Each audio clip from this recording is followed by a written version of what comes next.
Good morning all of you. आज हम पढ़ेंगे बाल गोविंद भगत। इस पाठ के लेखक हैं राम वृक्ष बेनीपुरी। इसमें लेखक ने बाल गोविंद भगत के व्यक्तित्व को उद्घाटित किया है। वेशभूषा या बाह्य अनुष्ठानों से कोई व्यक्ति सन्यासी नहीं होता। बाल गोविंद भगत गृहस्थ होते हुए भी अपने सदाचरण एवं स्वभावगत विशेषताओं के कारण साधु कहलाते थे। यह पाठ सामाजिक रूढ़ियों पर भी प्रहार करता है और बाल गोविंद भगत के माध्यम से इस पाठ में ग्रामीण परिवेश की सुंदर झांकी देखने को मिलती है। बच्चों, बाल गोविंद भगत कभी झूठ नहीं बोलते थे, कबीर के आदर्शों पर चलते थे, किसी से झगड़ा नहीं करते थे और किसी को दो टूक जवाब देने में संकोच नहीं करते थे। खेती बाड़ी में जो कुछ उत्पन्न होता था उसे कबीर मठ में समर्पित कर देते थे और प्रसाद रूप में जो कुछ भी मिलता था उसी से अपना जीवन यापन करते थे। भगत के संगीत को सुनकर रोपणी करने वाले लोगों की अंगुलियां एक निश्चित क्रम में चलने लगती थी, हलवाहों के पैर निश्चित ताल में उठने लगते थे, मेड़ पर खड़ी हुई औरतों के होंठ कांपने लगते थे और वे गुनगुनाने लगती थी। ठंड के दिनों में भी बाल गोविंद भगत की प्रभातियां शुरू हो जाती थी।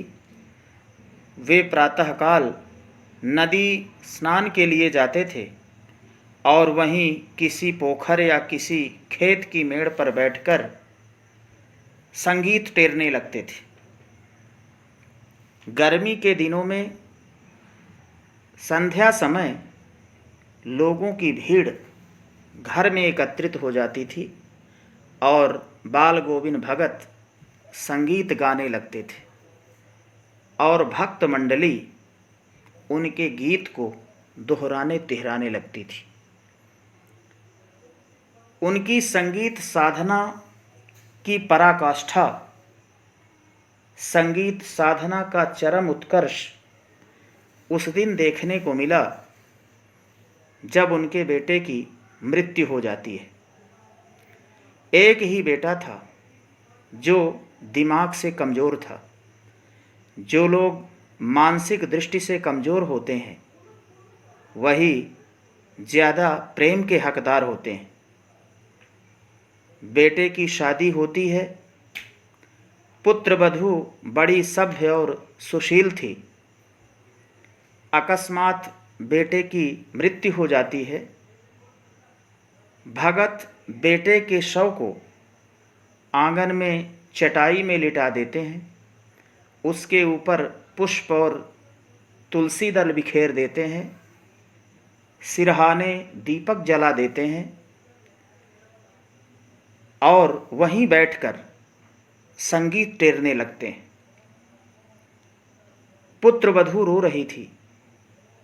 उसे समझाते हैं कि आत्मा परमात्मा के पास चली गई है। उनका कहना था कि शरीर मरते हैं, आत्मा अजर और अमर है।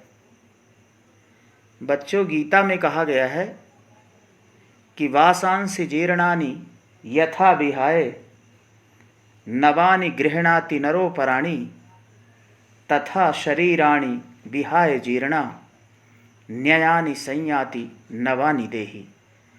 जिस प्रकार मनुष्य पुराने वस्त्रों को त्याग कर दूसरे नए वस्त्र धारण करता है, उसी प्रकार यह जीवात्मा पुराने शरीर को त्याग कर नए शरीर का वरण करती है।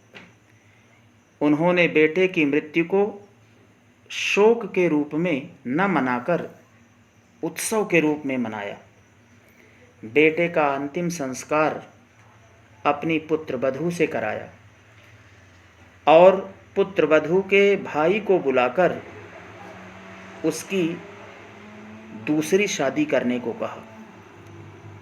यही सामाजिक मान्यताएं थी जिन्हें भगत ने तोड़ दिया और समाज में एक नई परंपरा स्थापित की। प्रतिवर्ष गंगा स्नान के लिए जाते थे। इस बार वापस आने के बाद स्वास्थ्य ठीक नहीं था, तबीयत खराब होने लगी, बुखार आने लगा। लोगों ने संध्या समय उनके गीत को नहीं सुना। सुबह लोगों ने जाकर देखा कि भगत नहीं रहे और उनका मृत शरीर पड़ा हुआ था। इस प्रकार भगत मनुष्यता, लोक संस्कृति और मानवीयता के प्रतीक थे। यही इस पाठ का मूल सार है। इसे कॉपी में नहीं लिखना है, केवल सुनना है।